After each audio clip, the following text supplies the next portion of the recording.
and I'll give my little introduction. Hi, let's see. Good evening. Hi there. Welcome, and thank you for joining us. I'm Claudia Loomis, president of the newly rebranded CB Pet Market, formerly the Cherrybrook Retail Stores. I'm happy to be your moderator this evening. The rise in the number of pet adoptions and the huge increase in the number of pet parents who've been working from home over the last 18 months means we are all getting to spend lots of quality time with our furry family members. However, as we begin to normalize, whatever that's going to look like as we enter 2022, or even just as we prepare to celebrate this holiday season, we will inevitably be spending more time outside of our homes and away from our four-legged companions. Will they miss us? And how will they express that? Are the behaviors they exhibit when you are leaving the house normal or a cause for concern and intervention? Tonight, CB Pet Market is happy to partner with JennaLee Gallicchio, certified dog trainer and one of a very few certified separation anxiety trainers. Jenna will discuss how to identify true separation anxiety, help us recognize the triggers, and walk us through steps to de-stress and desensitize our pets so we can feel comfortable leaving them at home alone, and more importantly, our pets can be confident when home alone. Jenna comes to this subject with much practical experience, not only as a trainer, but also as a pet parent. Jenna's going to share more about that, I know. But before I turn the presentation over to Jenna, I want to I'm going to publish a poll, if you take a moment to answer that. Before I turn the presentation over to Jenna, I want to give you a brief overview of how tonight's webinar will run. First, there's the poll question on the right of your screen. Just take a moment to answer that. While you're doing that, Jenna's formal presentation is going to last about 45 minutes. This is going to be another interactive presentation. About a quarter of the way through, we'll ask a series of true-false questions. Jenna will we'll talk briefly about each of those, and then Jenna's going to move on with the meat of her presentation. At the end of Jenna's presentation, she'll answer some of your specific questions. You can send your questions in via chat at any time during the presentation. All the questions will come directly to me. I will read the questions aloud for Jenna to answer. If we run out of time, and we don't get to your specific question, Jenna has agreed that you can just email Jenna after the webinar, and she will get you the answers you need. And then, of course, for everybody participating this evening, there will be a special offer from Jenna. She's being very, very generous with her time, but also with her knowledge, and we appreciate that. But she's also giving us an offer as well, which I think everybody will appreciate as also. And anybody who's participating this evening will get a recording of this webinar. It will come to you 24 to 48 hours after the webinar. And the links and the offer will be in that email as well. Jenna, good evening. Hi. Hi. Hi. Please share a little bit about yourself and your experience, and help us understand separation anxiety. Awesome. It's all you. Great. Thank Hi, you. everybody. Hi, everybody. So I am JennaLee Gallicchio. I definitely go by Jenna. And tonight we're going to be talking about how you can leave Fido home alone and dog separation anxiety training. So first things first, what I would love for you to do, you're here, you're sitting with us, do your best to eliminate distractions, get a pen, some paper, and a cozy drink because it's a little chilly outside, and get ready to pay attention and get your questions, and, give yourself this time to really learn what you're coming here for. So who am I? Well, my name is JennaLee Gallicchio. I am a certified dog trainer through Animal Behavior College. I started professionally training in 2004. And like most people who have dogs, it basically was why I started training, because I had a problem dog. However, I did not become a certified separation anxiety trainer until 2015. And that was also because of one of my dogs that I had who had a challenge. And we'll talk a little bit about her later. But the program that I went through is an intensive 3-month certification program. It's done by Malena DeMartini, who is the world-leading separation anxiety expert. You can go to her website and check her out if you want. She's pretty awesome. She saved my life, and I am forever grateful. And I'm also forever grateful to be able to help people doing what she helped me with, which was amazing. So let's get to, why are you here? You are here because, one, your dog panics when alone, but is okay with another person. Or 2, your dog panics when alone, but is not okay with another person. Or if you're one of these people and you're very lucky, it shows no signs of trouble, you're just being preventative and learning more. And for those of you who have, or for those of us who have struggled, we're a little bit jealous of you. And really the goal of you being here is so that we can bring your dog from panic to peaceful. So before we move ahead, let's go ahead and we're going to do the poll questions, and let's see what we have. Okay. Our first question: dogs outgrow separation anxiety. True or false? Do dogs outgrow separation anxiety?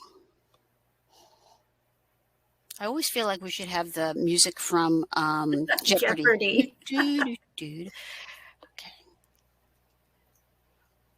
Okay.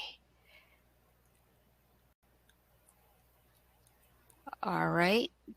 Jenna, 96% of our participants this evening believe that is false, that dogs do not outgrow separation anxiety. And 96% of those people would be correct, because your dog will most likely not grow out of separation anxiety. Okay. In fact, if they have true separation anxiety, it will actually get worse. Okay. Our next question: separation anxiety only happens in rescue dogs. True or false?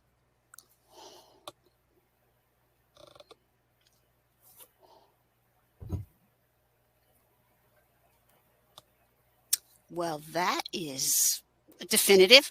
100% of our participants this evening believe that it is false. Separation anxiety does not only occur in rescue dogs. And they are correct. It does not just happen in rescue dogs. Okay. And then our next question: it's because the dog is spoiled. True or false?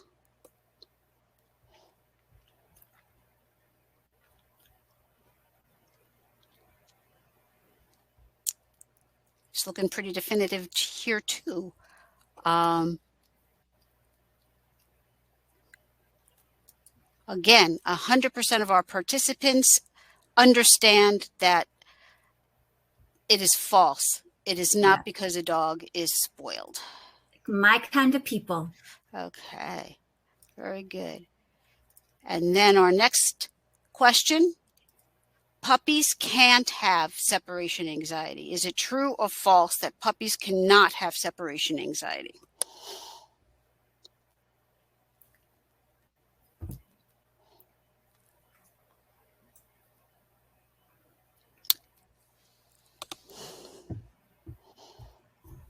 Okay. Jenna, that is 100% false. Puppies. Yep, go ahead. Yep, that's correct. Puppies can have separation anxiety. Okay. And then our next question takes me a second to reload. Separation anxiety is an obedience problem. True or false? Is separation anxiety an obedience problem? I think we have some participants this evening who have some issues with separation anxiety. And I also think they've been doing some research. Yes, I think so too. I think so too. I love it. Okay.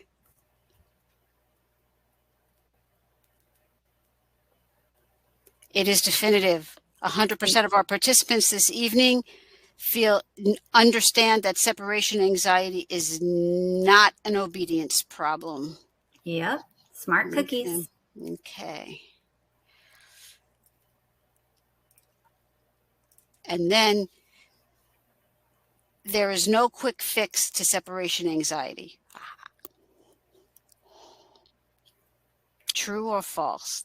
There is no quick fix to separation anxiety.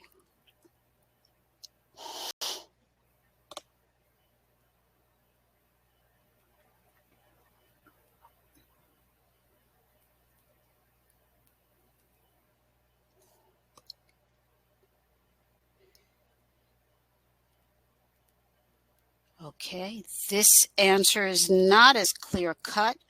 89%, 90% believe that's true. There's no quick fix, but 10% feel that there is a quick fix to separation anxiety. There is no easy fix for separation anxiety. However, the quick fix is you just never leave your dog home alone ever, and you take them with you everywhere for the rest of their lives. Not ideal, but it will work. Well, can separation anxiety can occur at any time, true or false? We have some very early responders on this. Separation anxiety can occur at any time, true or false?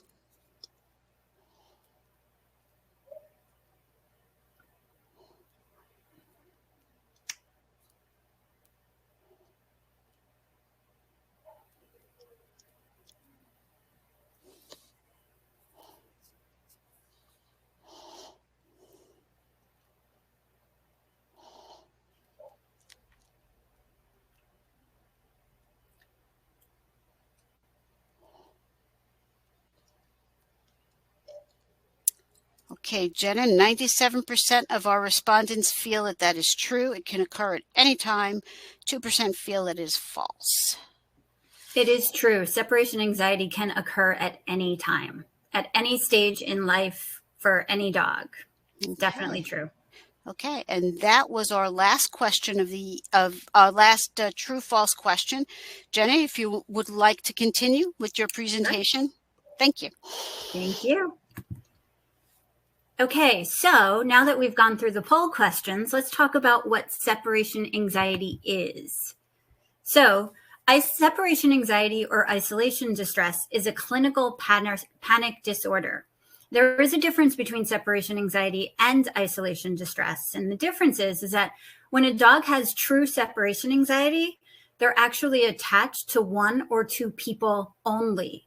If a dog has isolation distress, they just can't be left alone without a human body. They pretty much don't care who the person is, just as long as the person is there. So for the point of this, and just because everybody knows this is separation anxiety, we're going to refer to it as separation anxiety, even though most of the dogs struggle from isolation distress. Now let's talk about the difference between dogs who struggle with separation anxiety versus dogs who are not comfortable being home alone. In today's day and age, most people have not left their dog, and many dogs just don't know how to be left alone. And so, you can teach them, and it's pretty easy, but that's pretty much what many people are struggling with today. So let's talk about, how do you know which one your dog struggles with? Many of you have already done lots of research. I'm pretty impressed that you've also gotten a lot of good information, which is awesome, because there's a lot of misconceptions out there. So plenty of you have probably tried leaving your dog with a yummy treat, or letting them cry it out, or trying relaxing music, and so many other suggestions that are out there. And the truth is that if these things have worked, the odds are your dog doesn't really struggle with separation anxiety. They probably more or less struggle with just not knowing how to be home alone. However, if they haven't worked, then your pup most likely struggles with separation anxiety. So what does anxiety look like? So there are tons of signs of stress before you leave, and some of them to pay attention to are the ones that I have listed here. So there's hypervigilance. You might feel like you have a little bit of a stalker. It's a dog who pretty much keeps its eyes on you and is watching you every moment and every move. Shadowing is where the dog will follow you everywhere that you go. Some dogs will even run ahead of you to try and predict where you're going and what you're doing so that they can get there first. Lip licking, yawning, those are pretty common stress signals that many people know about. But when your dog is doing this, they're releasing stress. The other thing is shaking, trembling. you know, like they're honestly afraid. And the truth is they are afraid. They're waiting for you to leave. Some dogs will do a lifted paw. They'll lower their ears. They'll walk slowly or freeze. Some dogs will pant.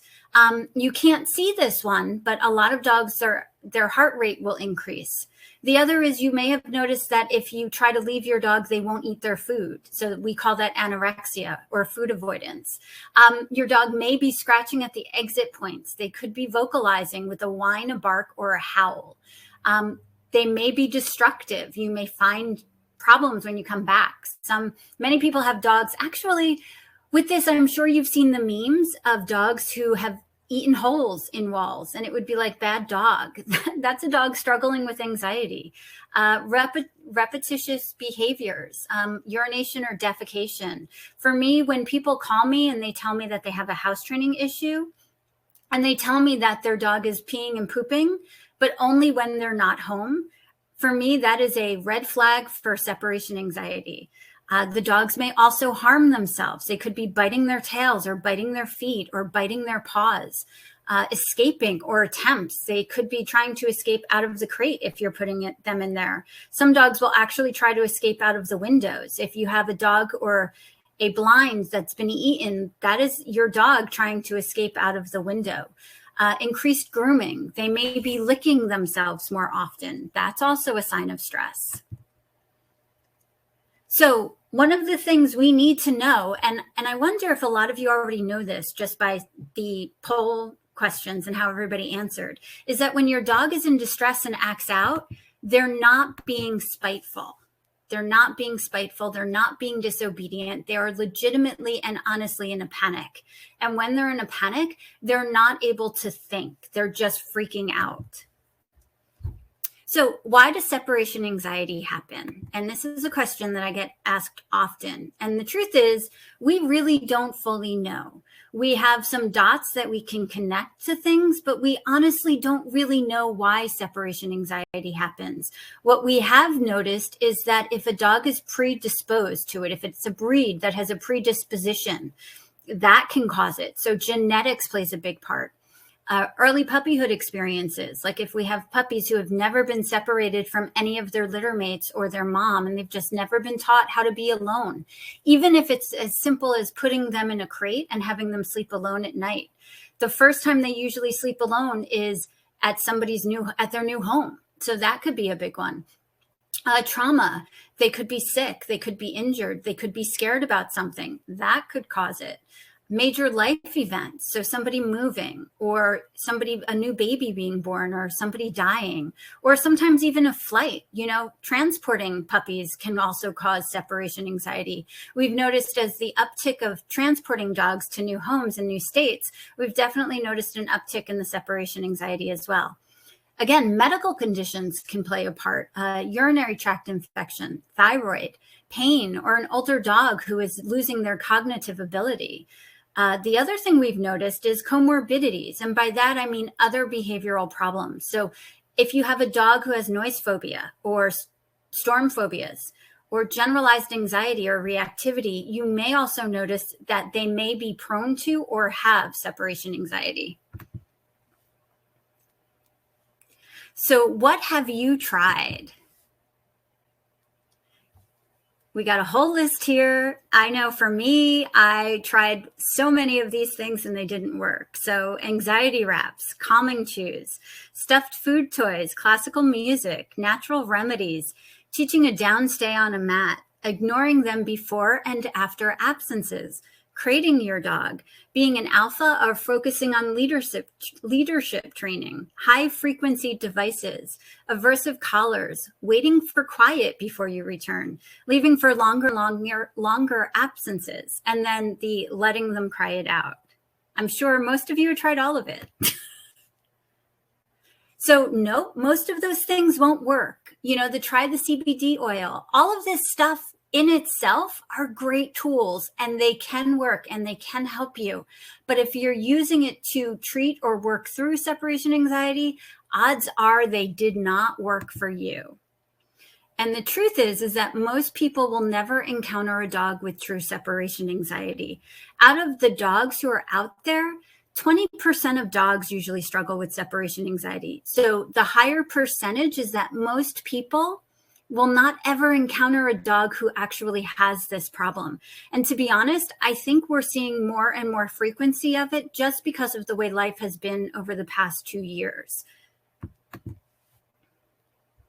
So how can we start to fix separation anxiety? First thing we need to do is learn how to understand our dog's body language. We need to identify their individual stress signals, and we need to be aware of your PD cues or your pre-departure cues. What does that mean? So stress signals, we talked about these a little bit before. We need to learn which ones are your dog's and when they show up. So learning these things will help you. Your pre-departure cues are pretty much anything you do to get ready to leave the house. So for some people, it could just be putting on your shoes. It's usually always grabbing your keys, grabbing your purse, grabbing your laptop, grabbing a backpack, going to the door, going out the door. For some dogs, it could have to do with you taking a shower. It could also have to do with, are you putting on comfy clothes? Or are you putting on your business clothes? Are you putting on cologne? So for each dog and for each person, it's really individualized. And this is something that you would need to figure out for yourself so that you can then learn to desensitize your dog to it. So the first thing is we really want to learn how to understand our dog's body language. And so this picture I put here, and I was looking at it today. And so if you were looking at these dogs, would you think they were happy or stressed? And just think about it for a little bit, because right now it kind of looks like they have a smile on their face and it's a snapshot. So it's really hard for us to tell. But you could also look at this dog and say, okay, maybe they're panting. The one's mouth or tongue is really long. Their eyes are a little squinty. If you look, maybe their faces are a little tight. So really learning how to read your dog's body language and understanding your dog is going to be huge in working through this. And again, you need to identify their stress signals that are coordinated with your pre-departure cues. So that's where all of this comes into play, and it's really important to know. And once we're clear about your dog's triggers to the PD cues based on their body language and stress signals, you can work on gradually desensitizing them to you leaving and them being left home alone comfortably. So one of the things we don't do in this training is use food. And so we're going to talk about why we don't use food. First, there is nothing wrong with food. I love using food in training. In almost every other area of training that I do, I use food. However, I don't use food in separation anxiety training. And the reason is it creates an artificial threshold. And so what do I mean by that? When we are trying to figure out how long your dog is comfortable being home alone for, if we use food and it takes them 20 minutes to work through the food toy, you think you have 20 minutes. If you take away the food toy, you may find that you can't even get out the door before they start freaking out. So if we use food toys in this instance, we get a false idea of how long your dog is comfortable being left home alone. The other thing is your food toy can become a pre-departure cue.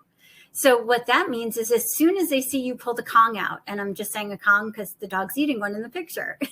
As soon as you pull the Kong out, what happens is the dog starts to back away, or they start to get even more stressed because they know that means you're leaving.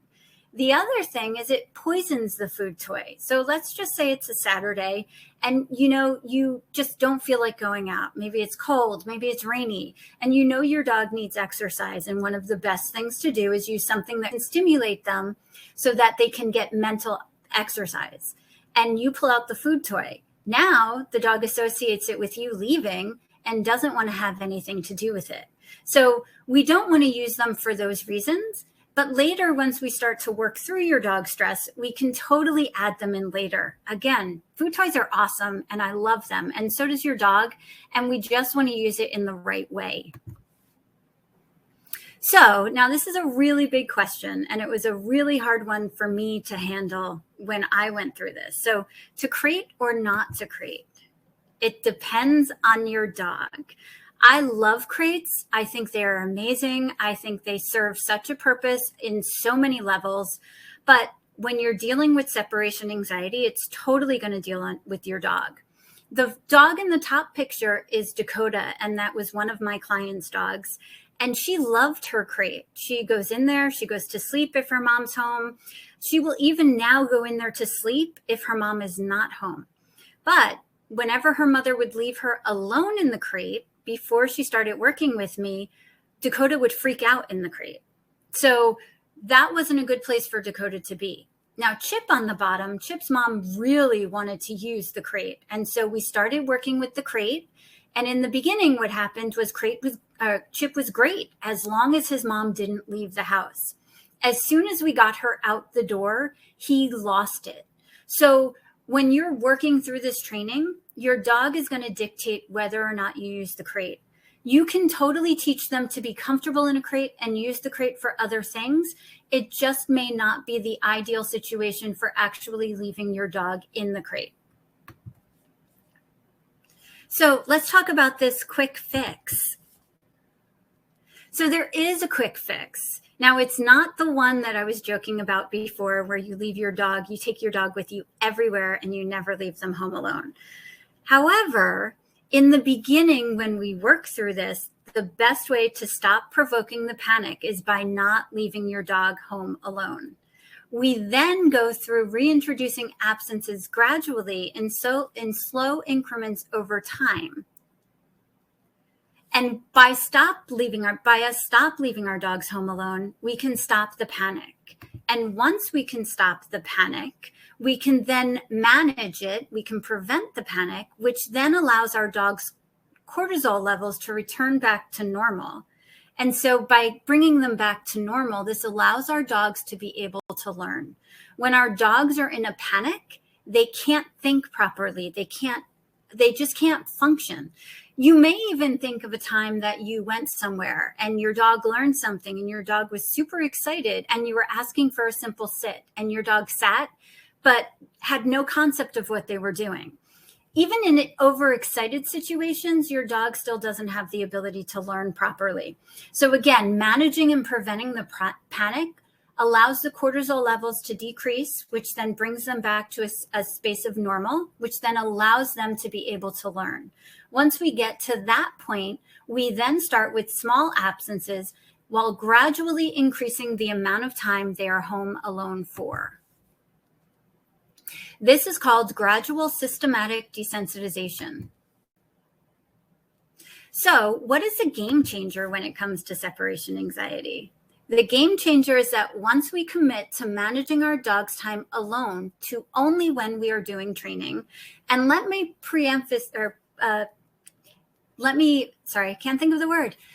also say that when I say leave your dog, don't leave your dog home alone, I don't mean never leave your dog home alone. I mean, you can you don't want to leave your dog home alone without a person or at doggy daycare or with a pet sitter. They just need to be with someone. It doesn't mean you have to be with your dog 24 hours a day. And once we commit to that, and for only the amount of times that our dogs are comfortable with, is when you will start to see success in overcoming your pup's separation anxiety. It's a super slow process, but it can be done. I am living proof.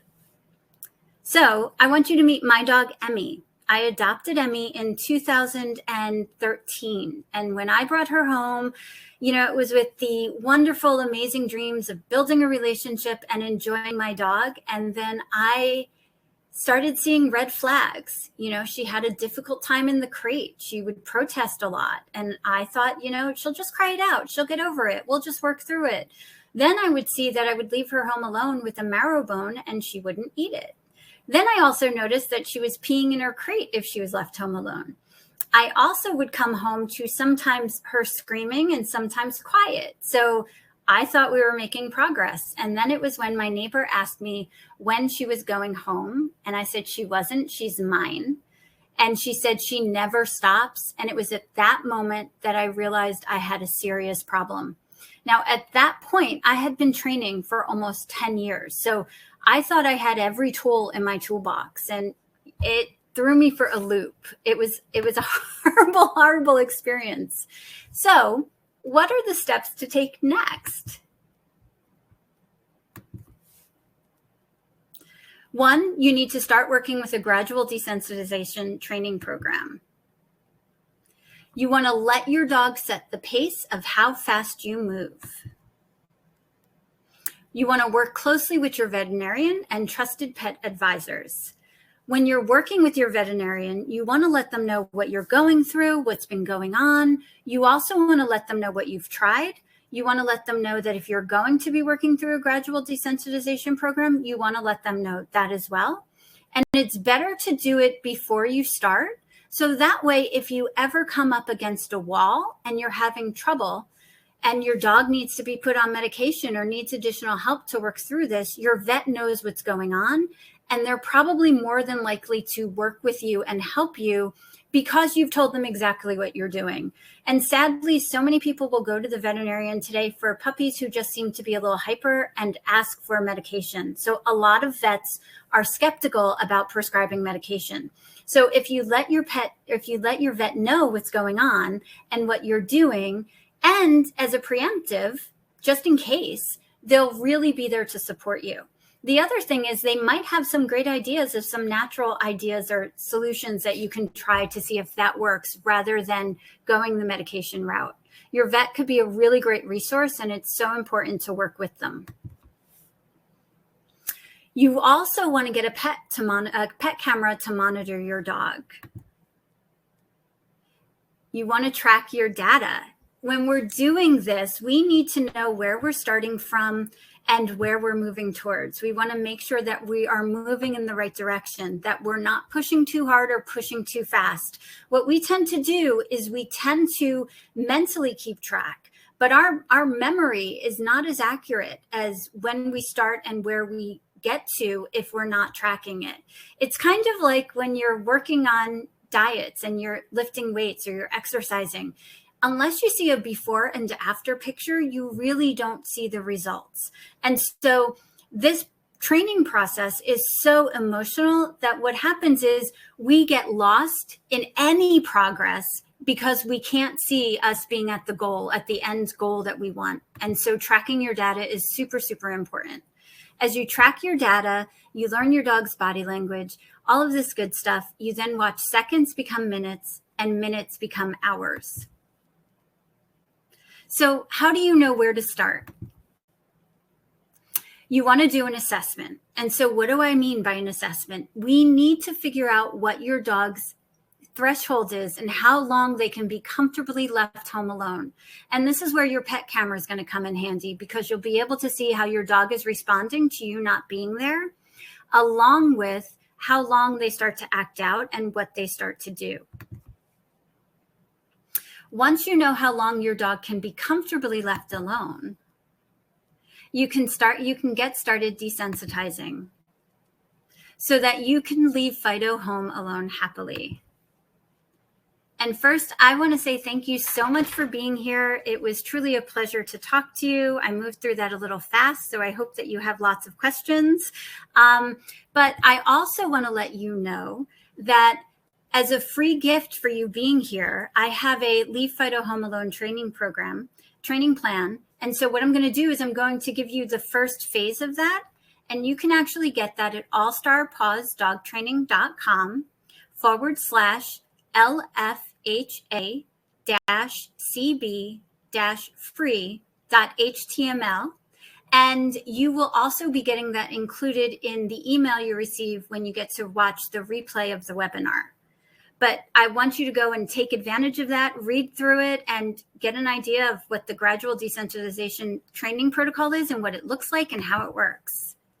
And also, as a thank you, I want to give anybody who is interested in working with me or learning more, if you decide to move forward the first month, I will actually give you $50 off of the training.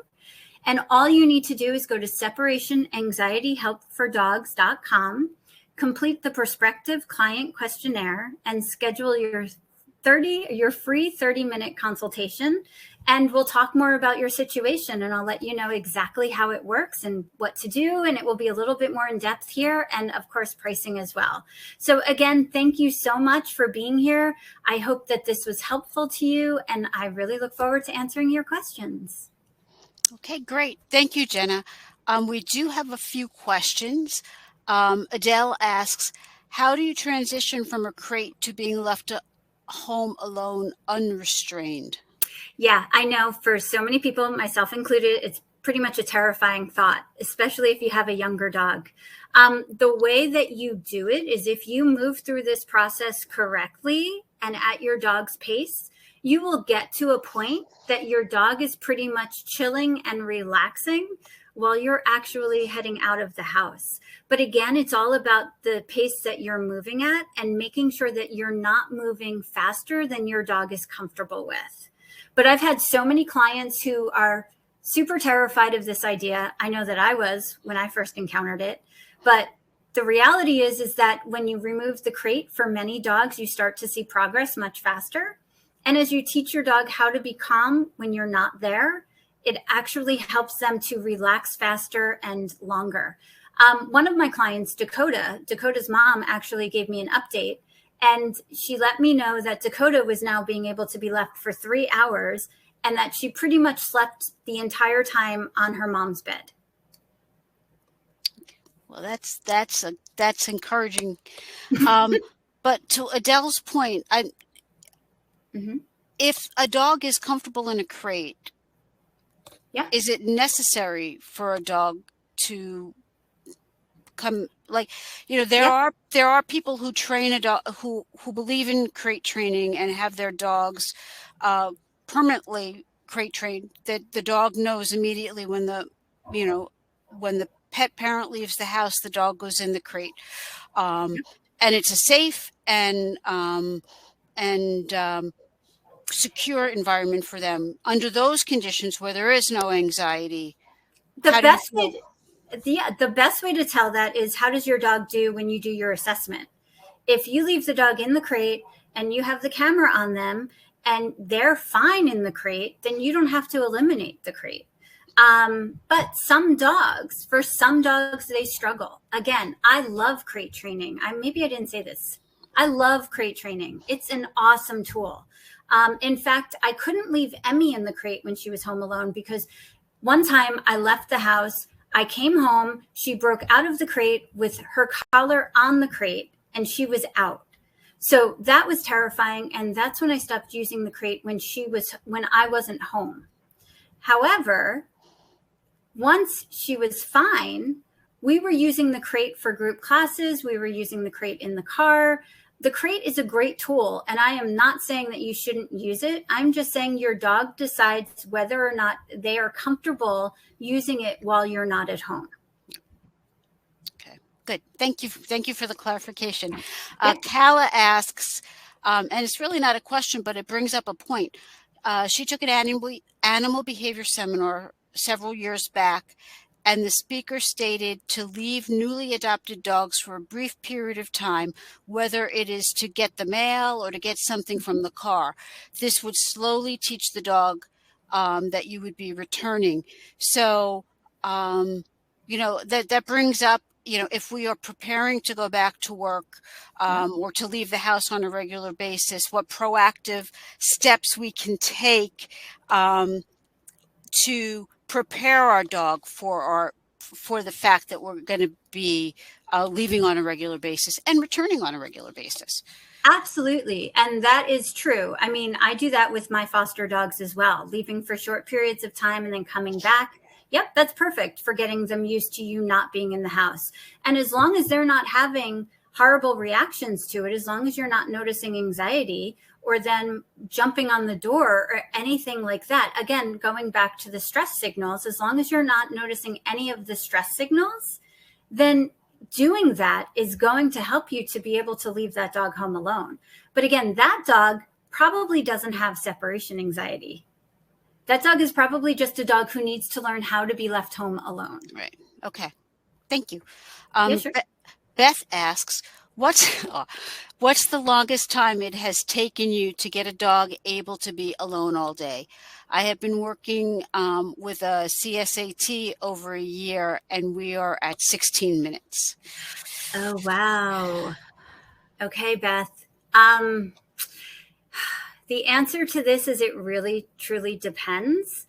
I would have additional questions for you if you would like. I'd be more than happy to talk further with you about that and see exactly what you've been doing and whether or not you're working with your veterinarian, because there's probably a lot of questions that could go in there. Usually the first 20 minutes is the most difficult. And again, it's hard I can totally give you a time frame. My average for most of my clients is 3 months to the 20-minute mark. Once you get to the 20-minute mark, it moves along faster and faster and faster. But getting to that 20-minute mark is really hard. I have one client who I worked with for 8 months. And by the time we finished working together, her dog had a really tough time and was getting to like 18 minutes, but it was 8 months and the dog their owner was working with a veterinarian and the dog was on medication. So there's all different situations and all different circumstances. And I am so sorry to hear that you've been working with somebody and struggling for that long. But I also want to commend you for the fact that you are committed to the process, because this is seriously not easy. And the fact that you're committed to it really says a lot about you and how much you care about your dog. But my heart goes out to you too, because I know it's a struggle. Right. I agree. And yes, you're to be commended. Trish, here's a question. What if there are multiple people in the house and can dogs have an anxiety for some of the people and not for when some of the people leave and not others? And what if you are not the person they stress about when they leave, but the person who they stress about leaves on a regular basis, and when they leave, they don't understand that it's causing stress in the dog? Help. Yeah, absolutely. Now, too, one of the things I would do is, have you ever done an assessment to when you do leave? Because maybe the dog does stress and you just aren't aware of it. And the dog also stresses when the other person leaves. You can totally work through that. The other person has to be willing to also get on board as well, especially since I don't want to say they're part of the problem. We'll just say that we know that as of right now, your dog has a reaction and really stresses out when they leave. So my suggestion would be to do an assessment, see if it's just you when you leave, and also have the other person, watch the dog when they leave and see what's going on. Sometimes you need to see how the dog reacts before you're able to accept that you have a problem. Okay, good. Thank you. Trish, can I also say one other thing for that too? The training plan that I'm going to be giving out will give you ways to actually start gradually desensitizing. It's not the entire program, but it's definitely a really good, solid foundation to get moving on. If you have the person who has struggles where the dog struggles with it, you can definitely get them on board and try some of those things, and that will make a difference too. Okay, good. Laura asks, where are you located, and do you help with dogs who are fearful of other people or other children, like have anxiety about or fear of others? Well, I am located in Bedminster. And so, yes, I do that training as well. It's a little bit different. But yeah, working with the dog to build confidence in everything. So even with the separation anxiety, we're working on bringing the panic down by doing it in gradual steps. We would pretty much take the same approach to a dog who had those types of issues as well, while also teaching them how to make choices that help them to build confidence, that also allow them to start associating those things with positive things like treats, like petting, like whatever works for your dog. That's the other thing. Like, we'd need to see where your dog is. Every dog responds a little bit differently. But yeah, absolutely. If you want to send me, you could go to separationanxietyhelpfordogs.com. It will bring you to my main website, or you could go to allstarpawsdogtraining.com, and you can definitely send me a message, and I'd be more than happy to talk to you about that. It just depends. Like when we're dealing with fear, we have to move at our dog's pace. It doesn't matter what the anxiety is about. It's all about giving them permission to move at a pace that makes them feel comfortable. Okay. Here's another side of separation anxiety. We have a participant who's a dog groomer, and she asks how she could get a dog to stop scratching at the door and almost making their paws bleed if they are created, because in many grooming salons, dogs are created in between the services, or, as they wait to get bathed. What should she do? How can she calm a dog? Because it's not just, separation anxiety doesn't always happen at home. It could happen when you leave your dog somewhere else as well, right? Right. And or excessive barking for hours. Well, going to that point, okay, that's what I was talking about with the crate. And I didn't explain this, but the crate, separation anxiety can also be paired with confinement anxiety. And so that's where the crate can be a problem. And so she's seeing that from her end with the dogs in the crate there.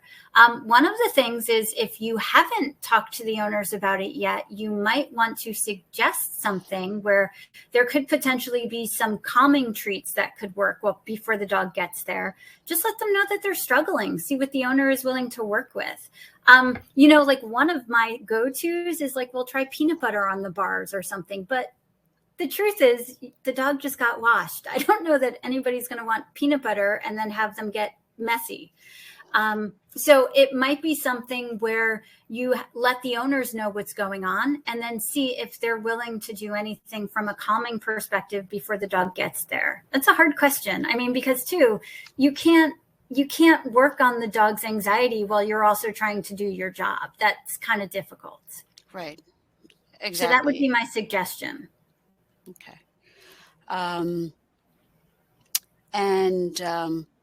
Karen asks, my dog is extremely fearful of thunder and other loud noises. Any suggestions as to what to do for your dog if you aren't home when a storm hits?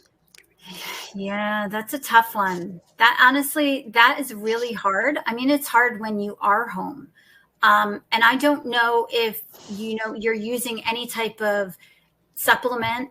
Sometimes CBD oil can work for that. A calming treat could work for that. Sometimes even medication.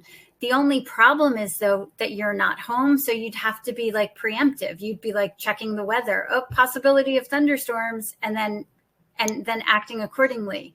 But that's kind of hard. That's a hard one. There's some things out there where they talk about dogs being comfortable in confined spaces when those storms happen. So you might be able to look into that a little bit more and see if you're able to create a situation where a dog can go somewhere that muffles out the noises a little bit and that makes them comfortable. Okay.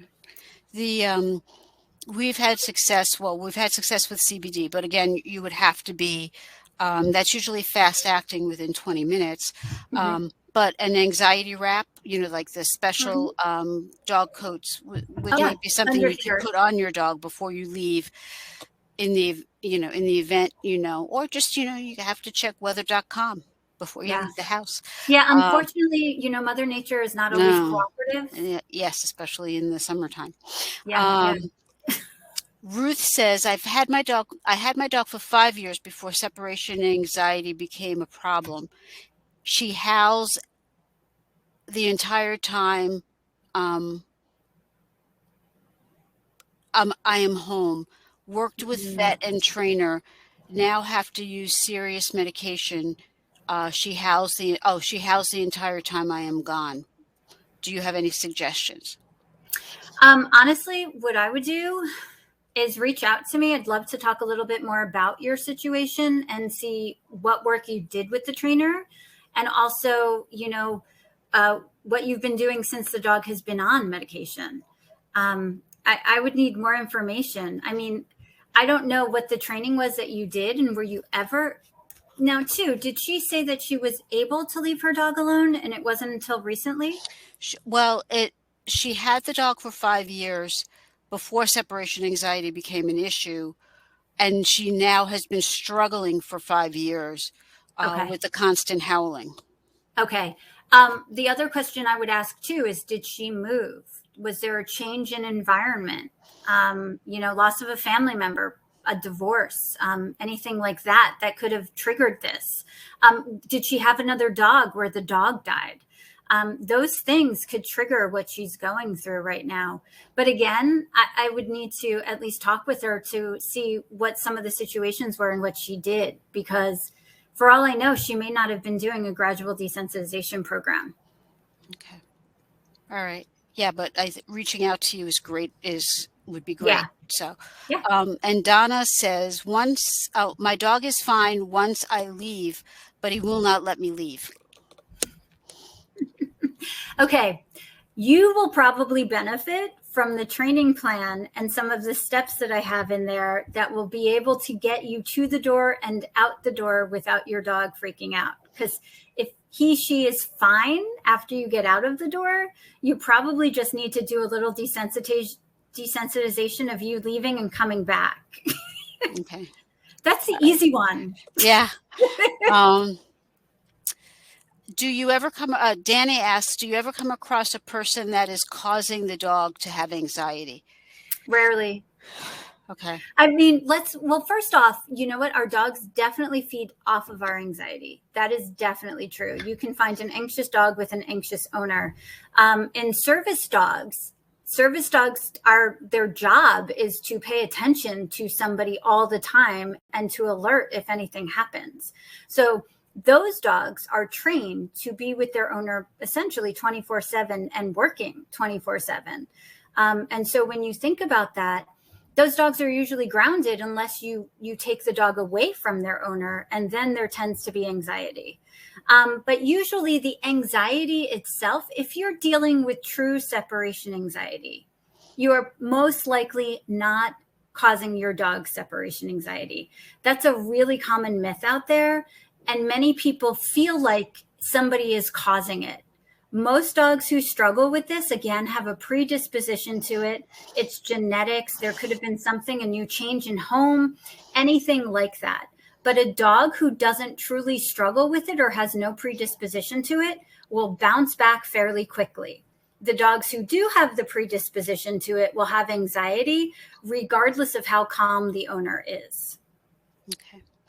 Diane asks, can dogs have separation anxiety or fear of isolation during the night when people are sleeping? My dog chooses paws and lower legs between 3 a.m. and 6 a.m. Oh, wow.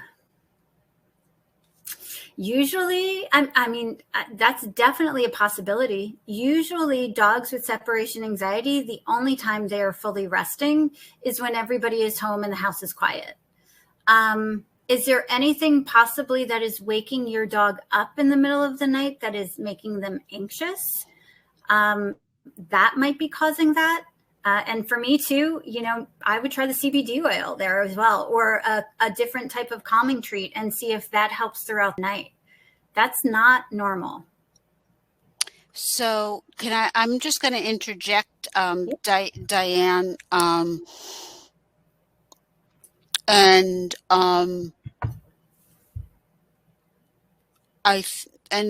maybe consider, once the house is quiet and everything is quiet, a dog can have if there's a food concern, a food allergy, or an issue with the food, it could affect, and when everything is quiet, then they can focus on what's itchy them or what's scratching them. So, it might be that. And I know, Diane, I think you've been in the store a number of times. So, we can talk more about that too, as maybe looking at it that way, from a nutritional angle. But but also if there's something in the middle of the night that you can leave your leave the dog with, so that they feel, if there's an anxiety issue, they feel comfortable, a towel that you've, if they're isolated in a separate room, to give them some comfort perhaps. But we can talk more, but I'm happy to talk more with you directly about that too, if you want to look at the nutrition aspect of it too.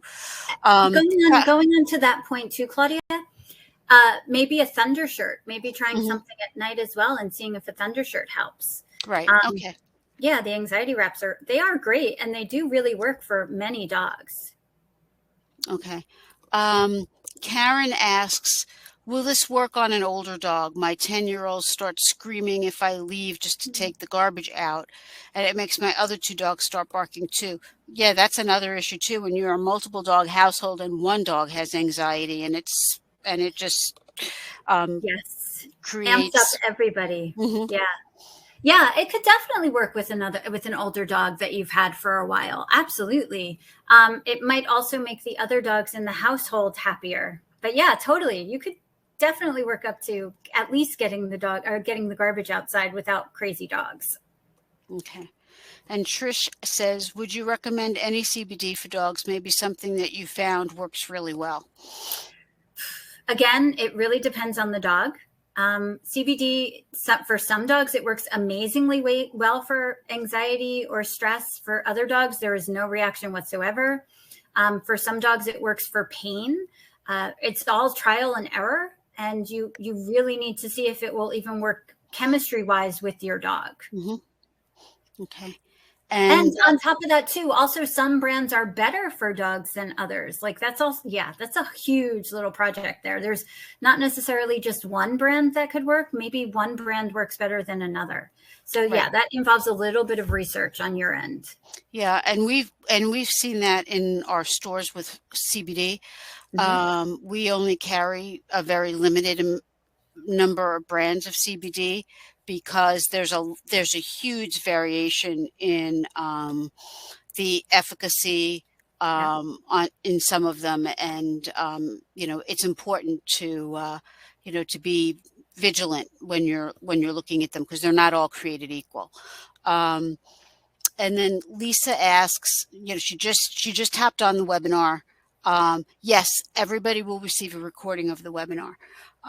Let's see. And Vivian just asked, is it true that a piece of clothing with your scent on it will provide comfort when the dog is left alone? It could provide comfort when the dog is left alone, but it could also become a PDQ, or a pre-departure cue, which means that that's another sign that you're leaving them alone. If you're struggling with a dog who just doesn't know how to be left alone, that could definitely help.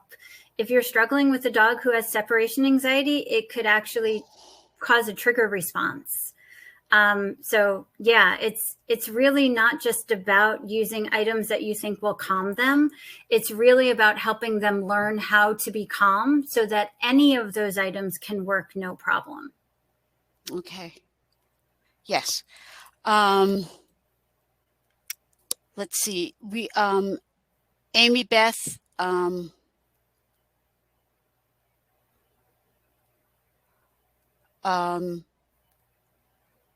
okay.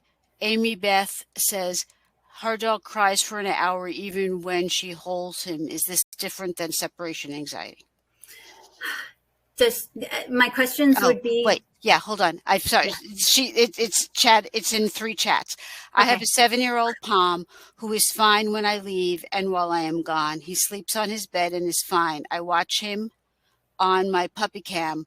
When I come home, he cries for an hour, even when I hold him.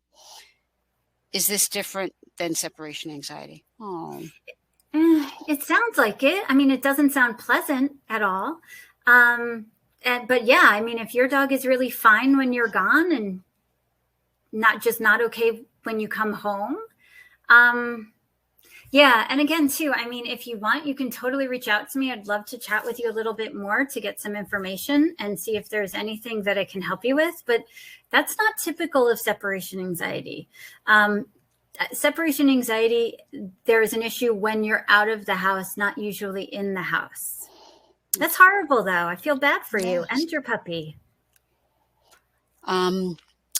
Fabiola says, thank you for this webinar. It's been very interesting to get to know more about our dogs. My question is, you're welcome, Fabiola. You're welcome. My question is there any exercises we can do to manage dog stress? We are moving overseas and I'm really scared about my flight. My dogs have never been inside a crate. My flight is 9 hours. I am super scared about it. Well, one of the things I would do is immediately start desensitizing your dogs to being comfortable in a crate, and being comfortable in a crate when you're not home, and working on that. Again, the training plan that I'm giving you will help you with leaving them gradually and a little bit to get out of the house, so that you can eventually build up time that way. But yeah, I would definitely start doing crate training right now. I would get crates. I would start feeding them in there. I would make the crates great places, really start getting them comfortable with it. Your time is probably limited. So it's really something you want to hop on right away, because that could totally be completely and utterly stressful for your dogs, especially if they've never been in crates before. Right.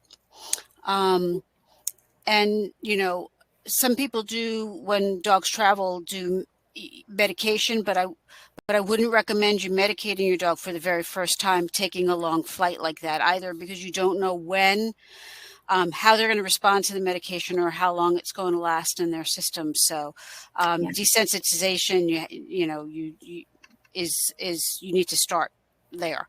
I think and totally going agree. and then going with the medication, I mean, you could totally test that, but you got to desensitize first. Mm-hmm. I mean, you got to start there. Yeah, absolutely. Yep. And just one thing with Amy Beth and her Pom who cries when she comes home.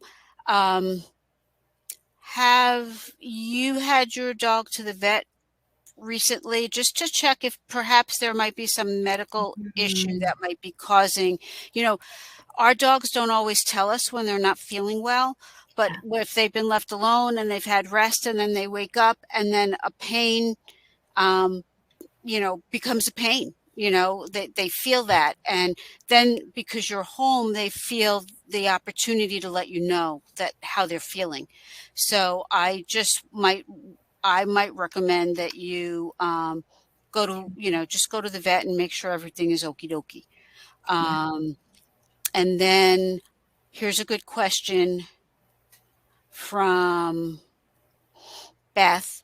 I have been told by a behavior vet that neutering can make my dog's separation anxiety worse, but neutering will give more daycare options. Does neutering really make it worse?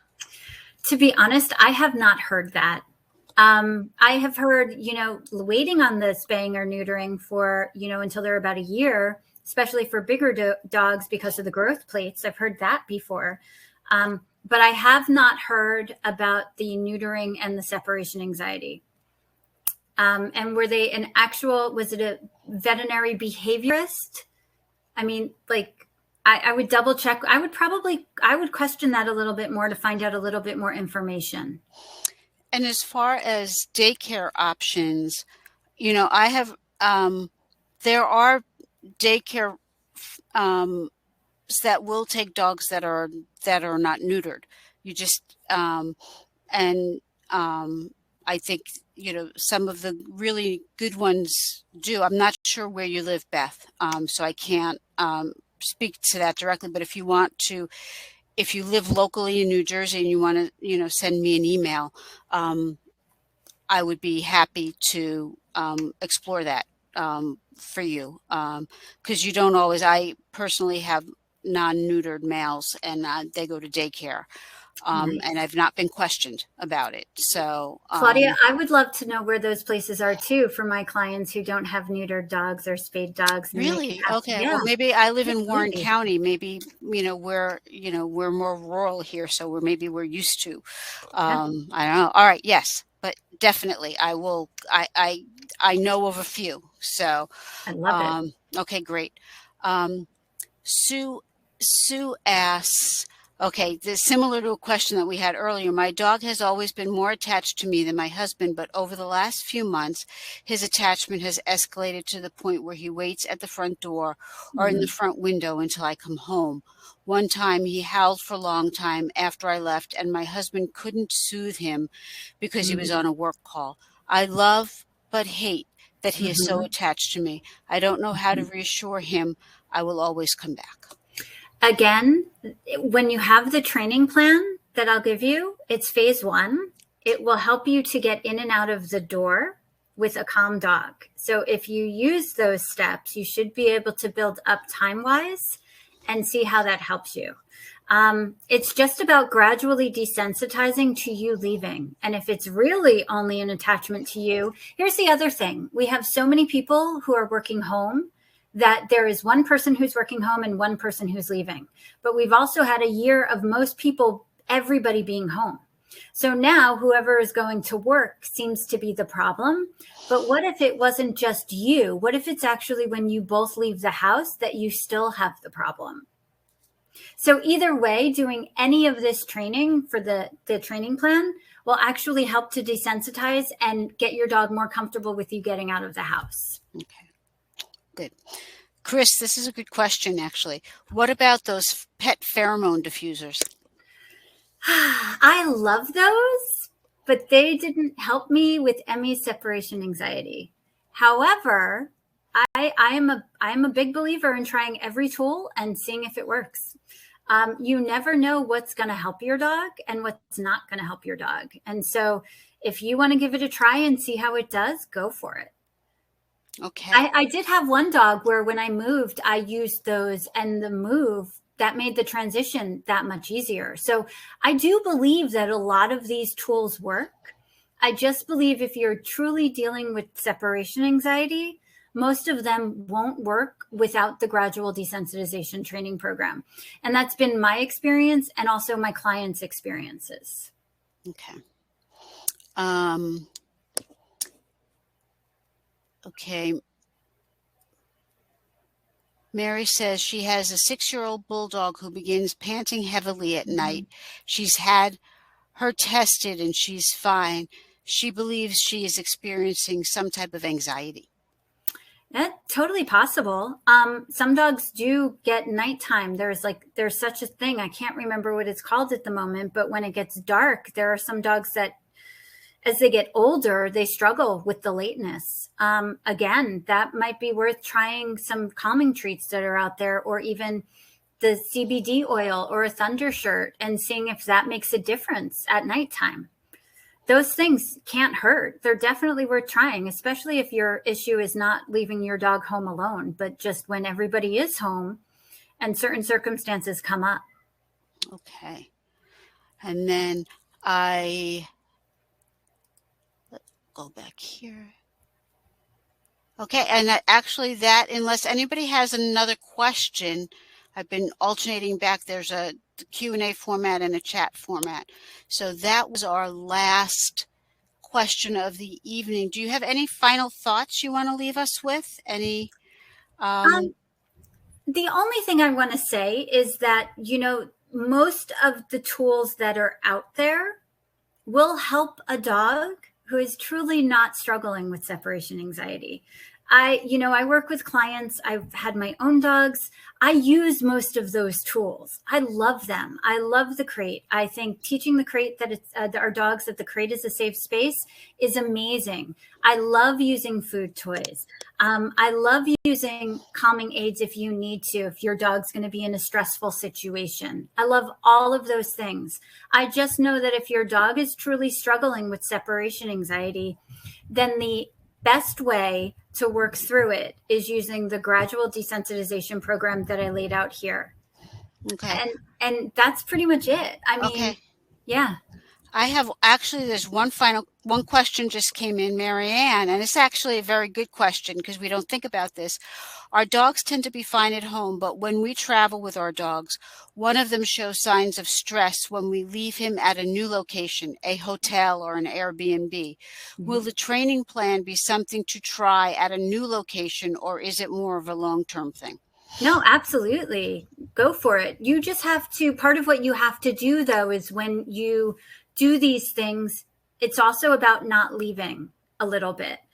There's a couple things that I would suggest in that situation. If he shows signs of stress, can you use a food toy? Will he actually eat a food toy if he's in that new location? You can definitely do the coming and going and see if that helps. Absolutely. Try it all.